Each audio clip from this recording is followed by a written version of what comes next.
talking about not Trump to start with, but Hunter Biden, these 3 gun charges. What do you make of that? Long time coming or unfair?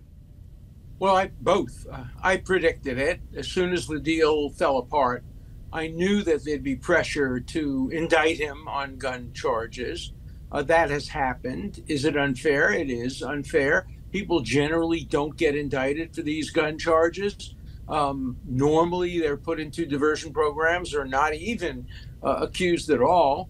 And so politics played a role here as well. I think the Justice Department is trying to show they're even-handed and that they will go after the president's son as well as the former president. So it seems like now both Democrats and Republicans could be accusing the DOJ of essentially weaponizing, the tools of justice. Is that fair? I think that's right. And I think it will be an issue in this campaign. I mean, each side is going to claim the other is more criminal, and each side is claimed that the other side is weaponizing the system. The Republicans are going to claim that the Justice Department is going after Trump and giving a sweetheart deal to Hunter Biden, and the other side is going to proceed with impeachment investigations in Congress. And the American public are the losers. We want to hear about the economy, about the borders, about foreign policy, but this election is going to turn largely on who are the worst criminals and who are the worst abusers of justice.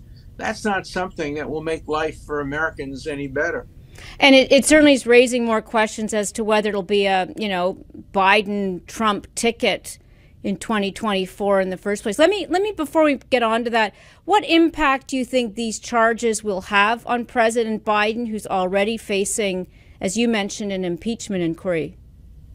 Well, I think there ought to be a special counsel appointed to look into all the smoke surrounding these allegations against President Biden and about whether he misused the office of vice president to help his son. So far, I haven't seen the evidence, but it's a serious enough charge that it warrants a special counsel. I think the tragedy is that this election will be largely occupied with who are the worst criminals and who are the worst abusers. And that's not the way the American system is supposed to work.